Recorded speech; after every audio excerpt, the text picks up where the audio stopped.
Hello friends, ஊருக்கு government hospital இருந்தாலும் தெருவுக்கு மல்டி ஸ்பெஷாலிட்டி ஹாஸ்பிட்டல் இருக்குது.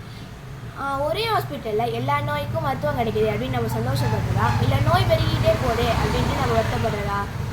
எங்கே பார்த்தாலும் திருமண பக்கம்லாம் சின்னவங்கலேருந்து பெரியவங்க வரைக்கும் மாத்திரை நொடின்னு வாழ்கிறாங்க. அதுக்கு என்னதாங்க காரணம்?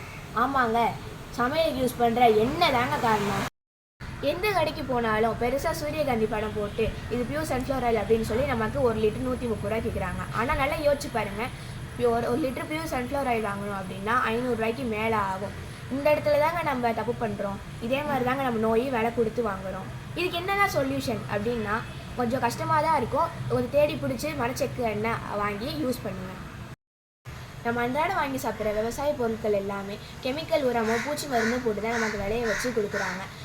மார்க்கெட்டுக்கு போய் வாழைப்பழம் வாங்க போகிறாருந்தா கெமிக்கல் ஸ்ப்ரே அடித்தா நமக்கு பழுக்க வச்சு தராங்க. மாம்பழம் வாங்க போகிறாருந்தா கெமிக்கல் கல் வச்சா நமக்கு பழுக்க வச்சு தராங்க. காய்கறிகள் எல்லாமே ஹைப்ரிட்டாக மாறி போயிடுச்சு. இப்படி தினசரி நம்ம கெமிக்கலை சாப்பிட்டுட்டு இருந்தால் இந்த கெமிக்கல் நம்ம உடம்பை விட்டு வெளியேற முடியாமல் தாங்க உயிர்கொல்லி நோயாக மாறும்.